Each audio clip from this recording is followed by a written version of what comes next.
Hello बच्चों, आज हम हिंदी गद्य से ममता पढ़ेंगे जो कि जयशंकर प्रसाद की है।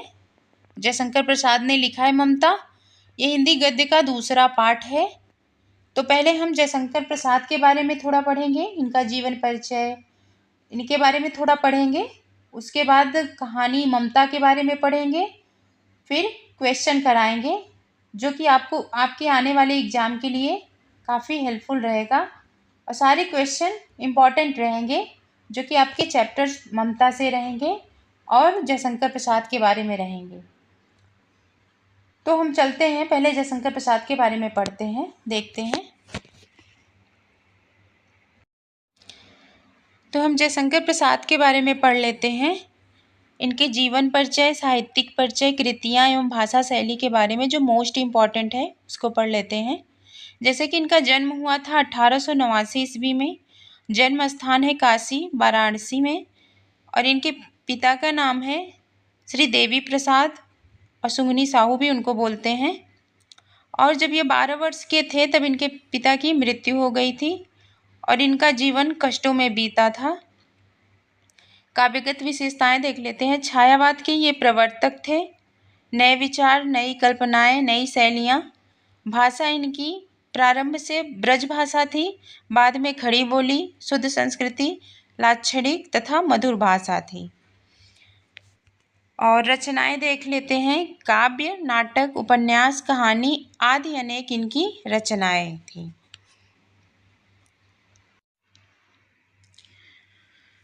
हम कहानी समझते हैं। कहानी बताती हूँ मैं आपको, ममता कहानी। तो इस कहानी की एक मुख्य पात्र होती है जिसका नाम होता है ममता, जो रोहतास दुर्गपति। अब रोहतास दुर्गपति का मतलब होता है किले का मालिक। किले के मालिक के मंत्री चूड़ामणि की इकलौती पुत्री होती है जिसका नाम होता है ममता। ममता बाल्यावस्था में ही विधवा हो जाती है। वह अपने मुख्य द्वार पर बैठकर सोन नदी की उफान देख रही थी। मतलब वो अपने गेट के सामने बैठ के, उसके सामने सोन नदी थी, उसकी उफान देख रही थी। वह हर समय व्याकुल रहती थी और हमेशा रोती रहती। पिता के मंत्री होने के कारण ममता को धन दौलत की कोई कमी नहीं थी। पिता उसके मंत्री थे, इस वजह से उसे धन दौलत की कोई कमी नहीं होती थी। किंतु बाल विधवा होने के कारण उसको मानसिक सुख की प्राप्ति नहीं हुई। उसके मन में तरह तरह के विचार उमड़ रहे थे। तभी ममता के पिता चूड़ामणि कमरे में प्रवेश किया, लेकिन ममता अपने पिता के आगमन को न जान सकी। जब उसके पिता कमरे में आए तो वो इतना खोई हुई थी कि अपने पिता के आगमन को भी न जान सकी। अपनी बेटी की ऐसी हालत देखकर पिता चिंतित हुए और वहाँ से लौट गए। एक पहर के बाद चूड़ामणि थालों में ढेर सारा सोना लिए, उनके साथ कई सारे सैनिक थे, ममता के पास आए। तो ममता ने पूछा, इतना सोना कहाँ से आया? तो पिता ने जवाब दिया कि तुम्हारे लिए उपहार है। तब ममता के पिता ने बताया कि सामंत वंश का अंत होने वाला है। शेरशाह किसी भी दिन दुर्ग पर अधिकार कर सकता है। तो जब हम मंत्री नहीं रहेंगे तब यह सोना काम आएगा। तो यह ममता को रिश्वत लगा। मतलब उसको लगा कि ये रिश्वत हमको मिल रहा है जो परमात्मा के इच्छा के विरुद्ध है। वह बोली, आप इसे लौटा दो, हम सोना लेकर क्या करेंगे? क्या उस समय, उसने बोला कि क्या उस समय जब हम ब्राह्मण को कोई 2 मुट्ठी अनाज नहीं दे सकता, मतलब कि जब हम क्या बुरे समय में रहेंगे तो हम ब्राह्मण को कोई 2 मुट्ठी अनाज नहीं दे सकता। तो उसके इस व्यवहार से दुखी होकर चूड़ामणि चले गए। दूसरे दिन रोहतास दुर्ग के गेट पर मुगलों की डोलियाँ, मतलब कि जो जिसमें औरतों को ले जाते हैं डोलियाँ, वो लेके जा रहे थे, ये पठान, इनकी डोलियाँ जा रही थी। तो चूड़ामणि जाकर उनसे पूछे इनमें क्या है? तो उनको ये बताया गया कि इसमें महिलाएं हैं। तो जो वो थे, पठान थे, उनको लगा कि ये महिलाओं का अपमान है। जब चूड़ामणि ने उनसे पूछा कि इसको खोलो, इसका पर्दा हटाओ, मुझे देखना है, तो जो पठान थे उनको लगा कि ये महिलाओं का अपमान कर रहा है और चूड़ामणि को वहीं पे मार दिया। उसके बाद वहाँ के मतलब रोहतास के राजा रानी कोस मतलब धन सोना सब कुछ जो था शेरशाह के हाथ लग गया, लेकिन ममता वहाँ से गायब हो गई। इस घटना के काफी समय बाद बिहार में बने मौर्य और गुप्त सम्राटों के कीर्ति स्तंभ, जो अब लगभग खंडहर बन चुके थे, वहां वृक्षों की छाया में बैठी ममता पाठ कर रही थी। वहां अचानक एक हताश व्यक्ति आया और बोला, माता मुझे आश्रय दो, माता मुझे आश्रय दो, ऐसा बोला। और उसने ये भी बोला कि वो शेरशाह सूरी द्वारा हराया गया है। तो ममता को उसके अंदर क्रूरता, ममता जो जब उसको देखी, ममता को उस आदमी के अंदर क्रूरता और रक्त की प्यास दिखाई दे रही थी। ममता ने कहा, मेरी कुटिया में जगह नहीं है। तभी वह वहां बेहोश होकर गिर पड़ा। ममता ने पानी देकर उसकी जान बचाई। वह और कोई नहीं, शहंशाह हुमायूं था। ममता को मुगलों द्वारा उसके पिता की हत्या याद आई, लेकिन वह अतिथि की सेवा को अपना कर्तव्य समझकर कुटिया में आश्रय दे दिया। मतलब कि पठान जो थे उसके पिता की मृत्यु किए थे और उसी में से ये लोग थे मुगल, तो उसको अपने पिता की मृत्यु याद आई, लेकिन उसने अतिथि की सेवा समझकर उसको अपने कुटिया में आश्रय दे दिया और वो खंडहर की तरह चली गई। अगले दिन कई सैनिक ममता को इनाम देने के लिए खोज रहे थे। दूसरे दिन ममता को इनाम देने के लिए कई सैनिक खोज रहे थे, लेकिन ममता नहीं मिली। तो शाम को मुगल अपने सैनिक के साथ, मतलब वही हुमायूं अपने सैनिक के साथ आया। मैं उस स्त्री को कुछ दे न सका। बोल रहा है कि मैं उस स्त्री को कुछ देना चाहता हूँ, कुछ दे न सका। यहाँ उसकी झोपड़ी की जगह उसके लिए महल बनवा देना। उसने अपने मंत्रियों से बोला कि यहाँ पर उसकी जो कुटिया थी उसकी जगह, झोपड़ी की जगह महल बनवा देना। ये कहकर वहां से चला गया। वह सब ममता खंडहर से देख रही थी। बहुत समय बीत गया। ममता मरने की अवस्था में आ गई। उसी समय एक अश्वारोही आया।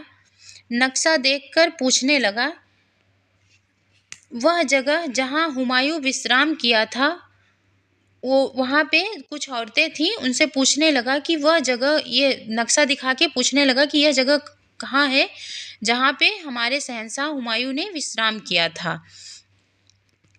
तब ममता ने बताया कि मुझे पता नहीं कि वह कौन थे, लेकिन एक मुगल ने यहाँ रात बिताई थी।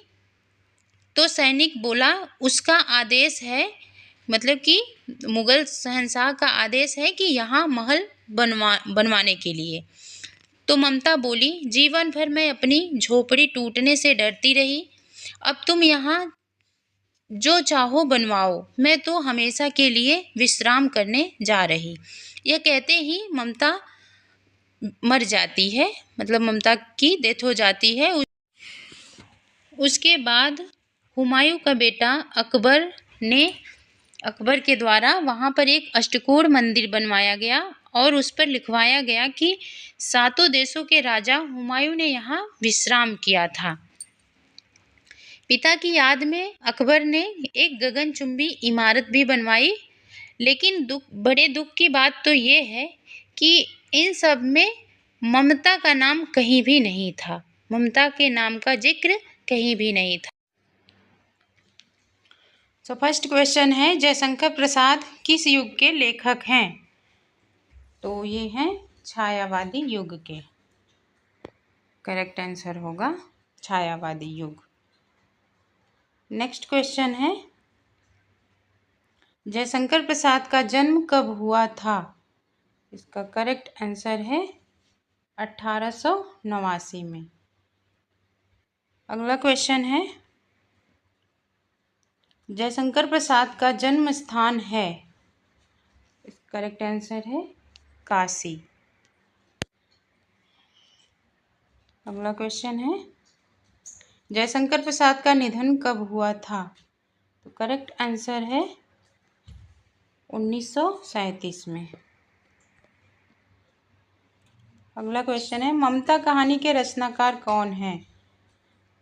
का करेक्ट आंसर है जयशंकर प्रसाद।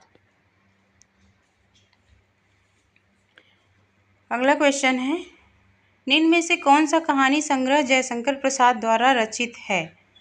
इसका करेक्ट आंसर होगा उपर्युक्त सभी। आकाशदीप, आंधी, इंद्रजाल, ये सभी ही जयशंकर प्रसाद द्वारा रचित हैं। अगला क्वेश्चन है, प्रसाद जी द्वारा लिखे गए महाकाव्य का नाम है? तो इसका करेक्ट आंसर है कामायनी। वैसे इनकी सभी हैं, आंसू, कानन, कुसुम और झरना, ये सभी इनकी हैं, लेकिन इसमें पूछा है महाकाव्य, तो महाकाव्य इनकी ये कामायनी है। अगला है, ध्रुव स्वामिनी नाटक के रचनाकार हैं? तो ध्रुव स्वामी नाटक के रचनाकार जयशंकर प्रसाद। अगला क्वेश्चन है, ममता के पिता का नाम था? तो ममता के पिता का नाम था चूड़ामणि।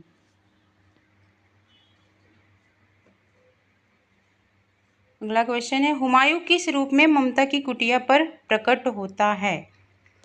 तो हुमायूं ममता की कुटिया पर सैनिक के रूप में प्रकट होता है। अगला क्वेश्चन है, ममता हुमायूं को शरण देने में हिचकिचाती है क्योंकि वह, मतलब ममता क्यों हिचकिचाती है? तो उपर्युक्त सभी, मतलब वो जो हुमायूं था वो क्रूर था, निष्ठुर था, रक्त पिपासु था, इस वजह से ममता उससे हिचकिचाती थी, उसको अपने कुटिया में शरण देना नहीं चाहती।